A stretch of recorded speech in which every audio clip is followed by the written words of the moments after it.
नमस्कार. ठळक वार्तामध्ये आपल्या सगळ्यांचं स्वागत आहे. प्रतिनिधी अनिकेत सोनावणे, बदलापूर. संविधान माणसाला माणूस बनवण्याचे काम करतो. संविधानामुळे आज दीनदुबळा प्रमुख हा प्रवाहात आला. यात संविधानाचे जागर आणि प्रचार करण्यासाठी बदलापूर शहरातील सोनवली येथील डॉक्टर बाबासाहेब स्मारक समितीमध्ये 7, 8 आणि 9 ऑक्टोबर रोजी संविधान प्रचारक लोक चळवळ आयोजित संविधान प्रचारक प्रशिक्षक शिबिर हे आयोजक डॉक्टर बाबासाहेब आंबेडकर स्मारक समितीद्वारे आयोजित करण्यात आले. भारतीय संविधान तयार करण्यासाठी एकूण 2 वर्ष 11 महिने आणि 18 दिवस लागले. आपल्या संविधानाने देशातील प्रत्येक नागरिकाला स्वतंत्र भारतात राहण्याचा समान अधिकार दिला आहे.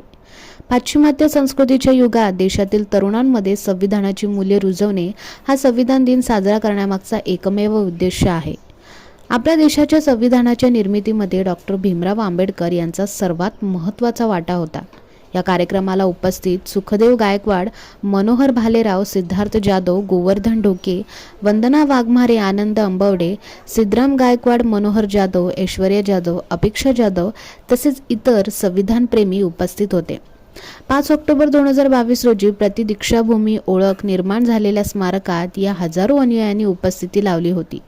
आमदार किसन कथोरे साहेब यांच्या संकल्पनेतून साकार झालेल्या डॉक्टर बाबासाहेब स्मारकात संस्कार केंद्र बनवण्यासाठी विविध कार्यक्रम हे आयोजित केले जातात.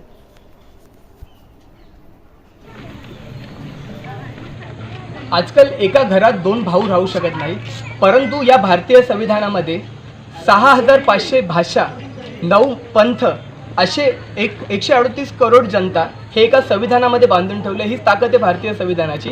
आज आपल्यासोबत भारतीय संविधानाचे प्रचारक आहेत, आपण त्यांच्याकडून जाणून घेऊयात. खरं तर दरवर्षी ते जनजागृती करून भारतीय संविधानाविषयी प्रेरणास्थान सर्वसामान्य जनतेमध्ये पोहोचवताना दिसत आहेत. मॅम, स्वागत आहे आपलं. काय सांगाल भारतीय संविधानाबद्दल आणि कशा प्रकारे आपण दरवर्षी जनजागृती करतात? मुळात माझी ओळख मी सर्वप्रथम सांगेल. मी माधुरी सोनावणे, बदलापूरमध्ये राहते, संविधान प्रचारक म्हणून काम करते.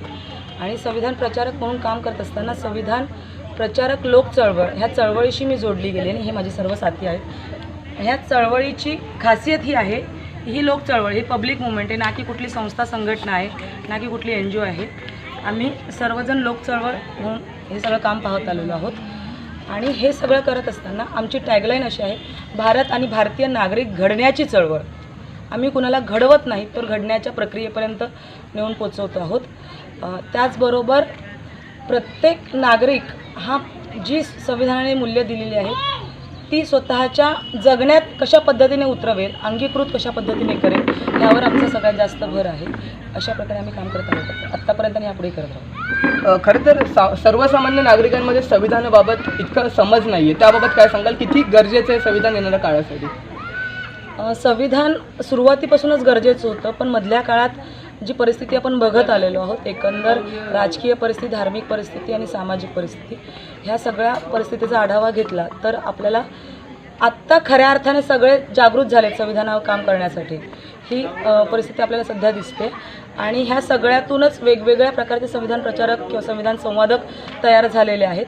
आणि खऱ्या अर्थाने गरज अशी आहे की लोक ज्या वेळेला त्यांच्यावर अन्याय होते, अत्याचार होते, त्यावेळेला बोलायला उठतात. पण अन्याय अत्याचार होण्याआधी त्यांच्यामध्ये जर संविधानाची मूल्य रुजली गेली तर अशा प्रकारच्या घटना घडणार नाहीत. आणि ते रुजवणं आणि ती मूल्य पोचवणं हे आमचं काम आहे. आपल्यासोबत संविधान प्रचारक आमिर काझी आहेत, आपण त्यांच्याकडून जाणून घ्या कशा प्रकारे संविधानाबद्दल ते जनजागृती करते. दादा, स्वागत आहे आपल्या ठळक वार्तामध्ये. काय सांगाल? सर्वात आधी जेव्हा तुम्ही प्रश्न विचारले की जनजागृती कशी प्रमाणे केली जाते, आज जेव्हा अपन भारतीय संविधान जब हम लोगों के बीच में पहुंचाने का काम करते हैं तब तो सबसे पहले हमें उनके जीवन मतलब रोज़मर्रा की ज़िंदगी के बारे में हमें सोचना पड़ता है, क्योंकि ज़िंदगी की जो शुरुआत से लेके आखिर तक या फिर सुबह से लेके शाम तक ज़िंदगी के ऐसे बहुत सारे पहलू रहते हैं जो संविधान के मूल्यों के आधार पर हम जिया करते हैं, लेकिन लोगों को पता नहीं चलता है. जैसे कि मुझे पढ़ने का अधिकार ये भारतीय संविधान ने दिया है, क्योंकि पहले मैं पढ़ाई नहीं कर सकता था, लेकिन भारतीय संविधान की वजह से पढ़ने का अधिकार दिया. लेकिन उसके बाद ये भी है कि आजकल तुमने माहौल देखा होगा कि लोग कहते हैं, कोई कहता है कि हिंदू खतरे में, कोई कहता है कि मुस्लिम खतरे में, लेकिन जब हम धर्म का चश्मा उतार के देखते हैं तो पूरा भारत हमें खतरे में नज़र आता है. और इसीलिए आज भारतीय संविधान की प्रचार और लोगों के बीच में कैंपेनिंग करना बहुत ही ज़रूरत है, क्योंकि हमें सभी लोगों को एक ही लेंस के माध्यम से देखना चाहिए, क्योंकि मनुष्य को मनुष्य, क्योंकि बुद्धा से लेके या फिर बुद्धा हो या फिर संत हो या फिर सूफी लोग हैं, जिन लोग ने मानवता बंधुता की बात फैलाई थी, और आज के पूरे हालात को देख के ज़रूरी है कि भारतीय संविधान को लोगों तक पहुंचाना बहुत ज़रूरी है। निश्चितच भारतीय संविधानाला घराघरापर्यंत पोहोचवणं खूप गरजेचं आहे आणि हाच जो धर्मप्रचारक असेल किंवा संविधान प्रचारक असेल हे कार्य जे आहे ते आपल्याला या ठिकाणी करताना पाहायला मिळते। तसेच आपल्यासोबत डॉक्टर बाबासाहेब आंबेडकर स्मारक समितीचे आयोजक आहेत सुधाकर जाधव, आपण त्यांच्याकडून जाणून घेऊया खरं तर धम्म प्रचार कार्यक्रम ते नेहमी या ठिकाणी करताना आपल्याला पाहायला मिळतात। दादा स्वागत आहे आपलं, काय सांगाल आज या ठिकाणी संविधान समितीच्या जागरणाचे विषय आपण जनजागृती करतात, काय संदेश द्याल जनतेला? जय भीम। या ठिकाणी डॉक्टर बाबासाहेब आंबेडकर स्मारकात आपण ही संकल्पनाच राबवलेली आहे की ती आदरणीय आमदार किसन कथोरे यांनी संकल्पना जी सुरू केली होती का या स्मारकात हे संस्कार केंद्र व्हावं, त्या दृष्टीनं विविध प्रकारे कार्यक्रम इथे आयोजन केलं जातं। त्यातच आज या ठिकाणी संविधानाविषयी सर्वांना जनजागृती व्हावी या दृष्टिकोनातून संविधान प्रचार चळवळीच्या ज्या माधुरी सोनावणे आहेत यांच्याशी संपर्क आल्यानंतर त्यांनी जो प्रस्ताव मांडला, तर या ठिकाणी आपण संविधान प्रचार चळवळीचं काम आपल्याला करायचं आहे। त्यांना लगेच या ठिकाणी आपण कार्यक्रमाचे आयोजित केलं। या कार्यक्रमात मी स्वतः ते कार्यक्रम बघितलं, तर या कार्यक्रमात त्यांनी जे प्रशिक्षण देत होते त्यावेळी सर्व जी मुलं आज या संपूर्ण महाराष्ट्रातून या ठिकाणी ते उपस्थित झाली होती।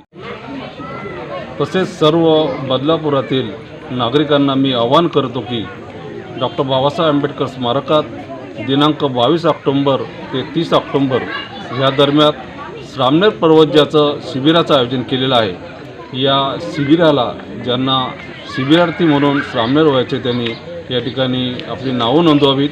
त्याच पद्धतीनं या बदलापूर शहरात दानशूर व्यक्तींनी आपल्या श्रामणेर संघास भोजनदान, फलहार आणि अल्पोपहार या देण्यासाठी आपली नावं नोंदवावी ही आपल्याला विनंती। तर निश्चितच या ठिकाणी आपण पाहिलं की संविधानविषयी जनजागृती असेल ती मोठ्या संख्येने या ठिकाणी आपल्याला पाहायला मिळते। तुर्तास इथेच थांबूयात। व्हिडिओ जर्नलिस्ट राहुल साळवेसह मी अनिकेत सोनवणे, ठळक वार्ता बदलापूर। दास्याचा तुरुंग तोडीते तू, दास्याचा तुरुंग तोडीते, दास्याचा तुरुंग तोडीते, श्री दास्याचा तुरुंग तोडीते, सांभाळीते तुलारी मुलं, दास्याचा तुरुंग तोडीते, श्री दास्याचा तुरुंग तोडीते,